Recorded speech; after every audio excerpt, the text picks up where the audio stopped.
ഹരേ കൃഷ്ണ. എല്ലാവർക്കും മധുരാമൃതത്തിലേക്ക് സ്വാഗതം. അപ്പോൾ നമ്മൾ രാമകഥയിലൂടെ തീർത്ഥയാത്ര ചെയ്തുകൊണ്ടിരിക്കുകയാണ്. നമുക്ക് നമ്മുടെ തീർത്ഥയാത്ര തുടരാം. ഓം രാം രാമായ നമഃ.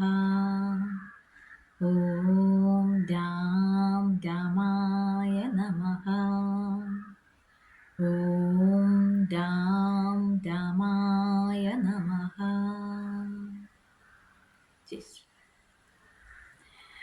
ഹരേ കൃഷ്ണ.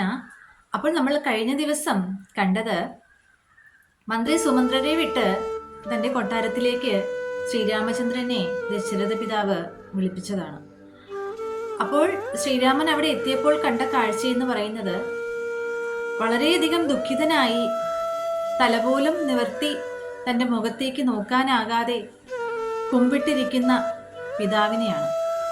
മാത്രമല്ല അദ്ദേഹത്തിൻ്റെ കണ്ണുകളിൽ നിന്ന് ധാരധാരയായി കണ്ണുനീർ ഒഴുകുകയാണ്. തൻ്റെ പിതാവിനെ ഇത്രമേൽ വ്യസനിച്ച് കണ്ടിട്ടില്ലാത്ത ശ്രീരാമൻ ആകെ പരിഭ്രാന്തനായി. അദ്ദേഹം ഓടി തൻ്റെ പിതാവിൻ്റെ അടുത്ത് ചെന്ന് ഇപ്രകാരം ചോദിക്കുകയാണ്: അല്ലയോ പിതാവേ, ഇത്രയേറെ വ്യസനിക്കുവാൻ എന്താണുണ്ടായത്? അങ്ങ് എന്തിനാണ് ഇത്രയേറെ വിഷമിക്കുന്നത്? ഞാൻ അങ്ങേക്ക് എന്തെങ്കിലും അറിഞ്ഞോ അറിയാതെയോ അങ്ങയെ വിഷമിപ്പിക്കുന്ന രീതിയിൽ ഞാൻ പ്രവർത്തിച്ചിട്ടുണ്ടോ എന്ന് ശ്രീരാമചന്ദ്രൻ ചോദിക്കുകയാണ്. അതിനൊന്നും അദ്ദേഹം രാമ രാമ എന്ന് വിളിക്കുന്നതല്ലാതെ ഒരു വാക്കുകൾ കൊണ്ട് മറുപടി പറയുന്നില്ല. ശ്രീരാമചന്ദ്രൻ നേരെ കൈകേയി മാതാവിനോട് തിരിഞ്ഞ് ചോദിക്കുകയാണ്: അല്ലയോ മാതാവേ, പിതാവിന് എന്താണ് സംഭവിച്ചത്? എന്തിനാണ് പിതാവ് ഇത്രയേറെ വിഷമിക്കുന്നത്? ഞാൻ എന്തെങ്കിലും ചെയ്യേണ്ടതായിട്ടുണ്ടോ എന്ന് ചോദിച്ചപ്പോഴാണ് കൈകേയി മാതാവ് പറയുകയാണ്: നിന്റെ പിതാവിന് കോപം കൊണ്ടൊന്നുമല്ല ഇങ്ങനെ ഇരിക്കുന്നത്. അദ്ദേഹത്തിന് ഒരു കാര്യം നിന്നോട് പറയാനുണ്ട്. ആ കാര്യം കേൾക്കുമ്പോൾ നീ വിഷമിക്കുമോ എന്നുള്ള ഭയമാണ് രാമ. ഇത് കേട്ടപ്പോൾ രാമചന്ദ്ര പ്രഭു വല്ലാതെ അതിശയിച്ചു പോയി. മാതാവിനോട് പറഞ്ഞു: മാതാവി, എന്ത് ആവശ്യമാണ് എന്നെ കൊണ്ടുള്ളത്? എന്തായാലും എന്നോട് പറയൂ, ഞാനത് അനുസരിക്കാൻ ബാധ്യസ്ഥനാണ്. അപ്പോൾ കൈകേയി മാതാവ് പറഞ്ഞു: പണ്ട് അസുരനുമായിട്ടുള്ള ശമ്പരാസുരനുമായിട്ടുള്ള യുദ്ധത്തില് നിന്റെ പിതാവിന് മാരകമായ മുറിവേറ്റിരുന്നു. ആ സമയത്ത് ഞാനാണ് അദ്ദേഹത്തെ ശുശ്രൂഷിച്ചത്. അപ്പോൾ അദ്ദേഹം എനിക്ക് 2 വരങ്ങൾ നൽകാനായി എന്നോട് ആവശ്യപ്പെട്ടിരുന്നു. അന്ന് ഞാനത് ആവശ്യപ്പെട്ടില്ല, പക്ഷെ ഇപ്പോൾ ഞാനത് ആവശ്യപ്പെട്ടിരിക്കുകയാണ്. പക്ഷെ അദ്ദേഹം ആ വാക്ക് പാലിക്കാൻ കൂട്ടാക്കുന്നില്ല രാമ. നിന്റെ പിതാവിൻ്റെ ആ വാക്കു പാലിക്കാനായിട്ട് നീയും ബാധ്യസ്ഥനാണ്. നിന്റെ പിതാവ് അല്ലെങ്കിൽ അപമാനിതനായി പോകും. അപ്പോൾ നീ അത് അനുസരിക്കാനും ബാധ്യസ്ഥനാണ്. അപ്പോൾ ശ്രീരാമചന്ദ്ര പ്രഭു പറഞ്ഞു: മാതാവേ, എന്താ അങ്ങ് വരമാണ് അങ്ങ് ആവശ്യപ്പെട്ടിരിക്കുന്നത്?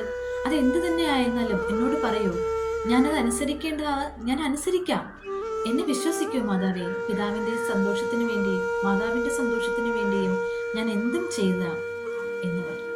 അപ്പോൾ ശ്രീരാമചന്ദ്ര പ്രഭുവിൻ്റെ ഈ വാക്കുകൾ കൂടെ കേട്ടപ്പോൾ കൈകേയിക്ക് കുറച്ചുകൂടെ സന്തോഷമായി.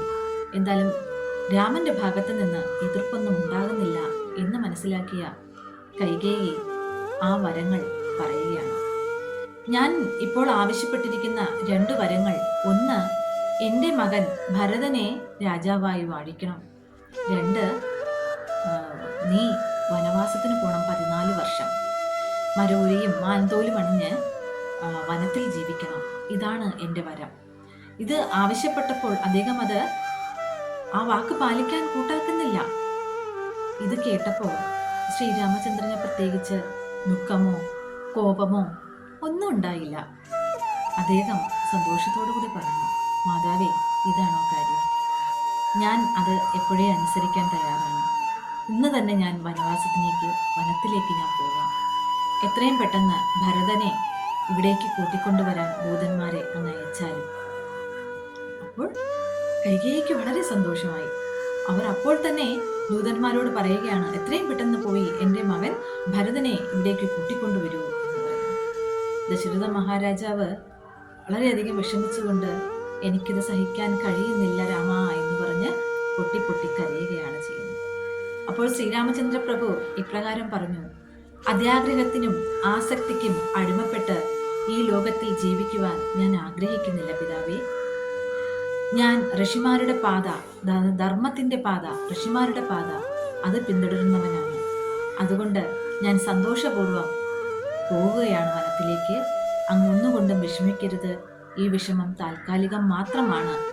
അങ്ങ് സന്തോഷമായിട്ടിരിക്കൂ. അങ്ങയുടെ വാക്ക് പാലിക്കാൻ ഞാൻ ബാധ്യസ്ഥനാണ് പിതാവേ. ഇതേ സമയം ലക്ഷ്മണനോ കോപം കൊണ്ടും ദുഃഖം കൊണ്ടും അന്ധനായി മാറിയിരിക്കുകയാണ്. എങ്കിലും തൻ്റെ ജ്യേഷ്ഠൻ മറ്റൊന്നും പ്രതികരിക്കാത്തതിനാൽ ലക്ഷ്മണനും അങ്ങനെ നിശബ്ദമായി നിൽക്കുകയാണ്. ഇതെല്ലാം കഴിഞ്ഞ് കൗസല്യ മാതാവിനോട് ഈ വിവരം പറയുവാൻ ശ്രീരാമചന്ദ്ര പ്രഭു അന്തപുരത്തിലേക്ക് പോയി.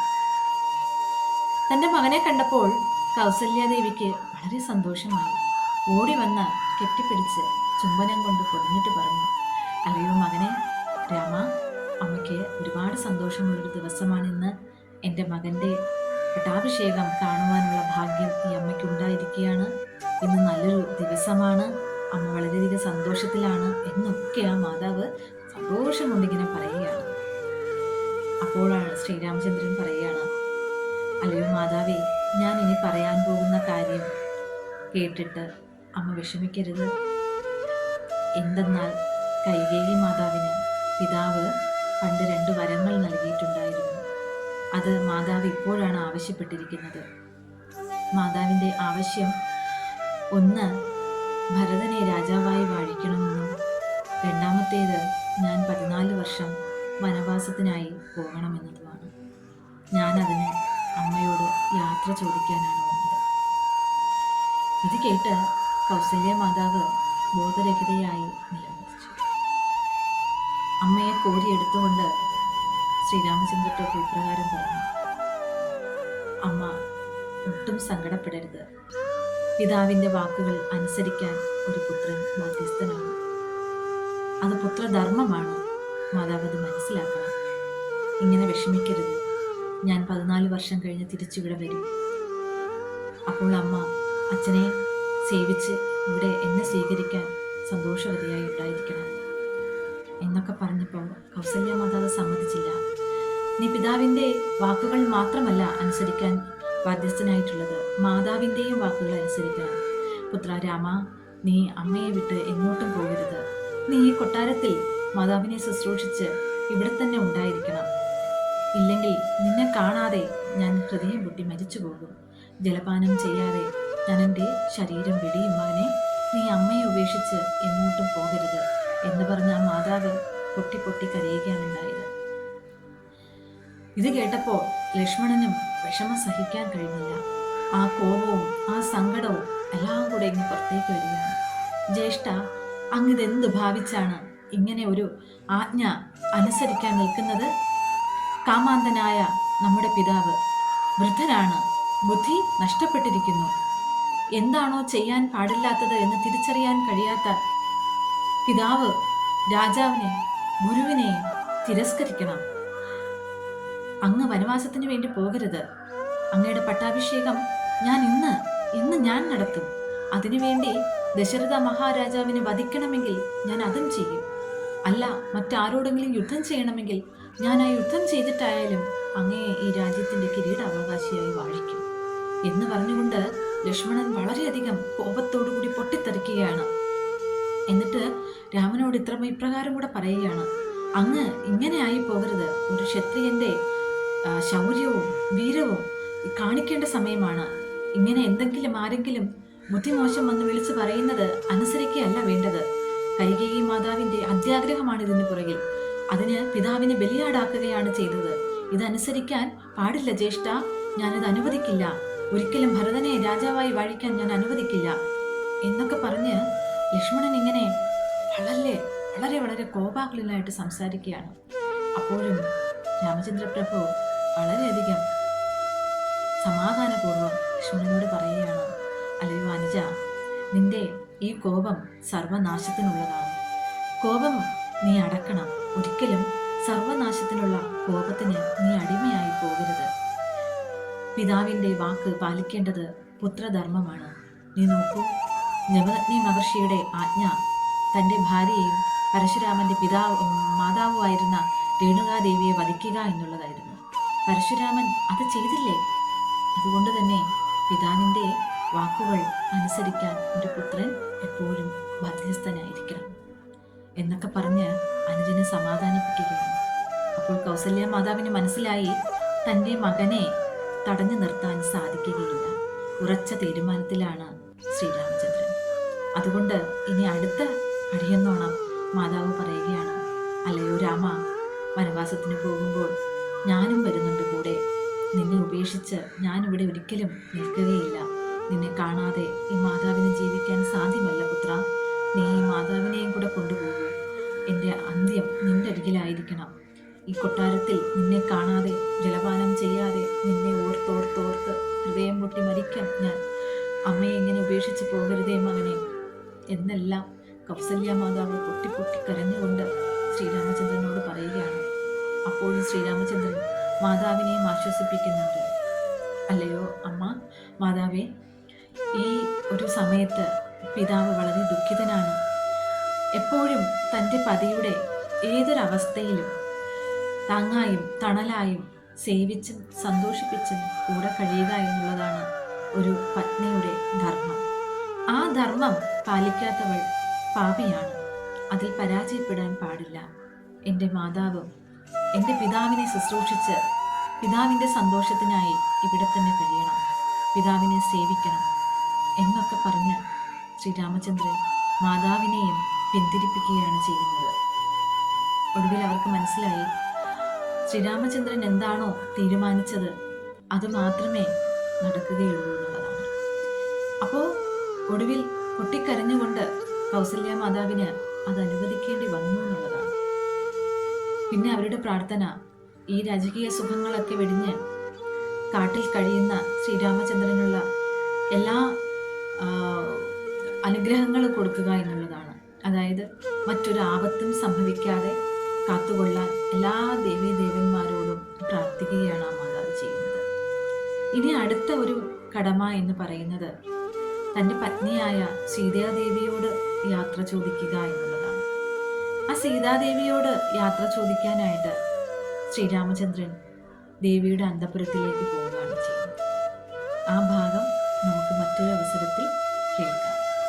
അപ്പോൾ ഇവിടെ നമ്മൾ കാണുന്നത് സ്വാർത്ഥത എന്ന ആ അന്ധകാരത്തിൽ പെട്ടുപോയ കൈകേയി മാതാവാണ്.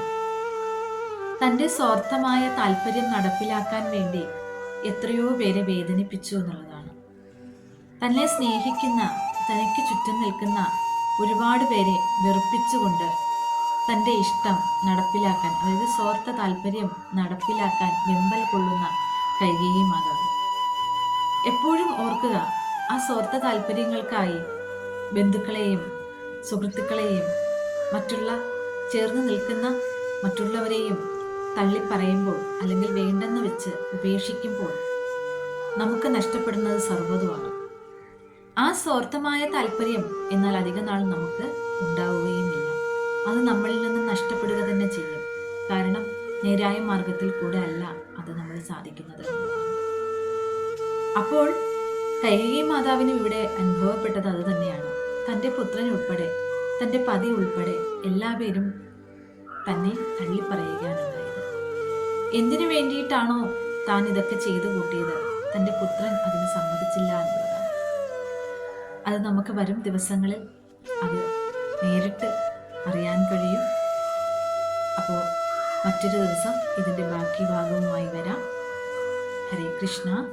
ജയ് ശ്രീരാം. ജയ് ശ്രീരാം.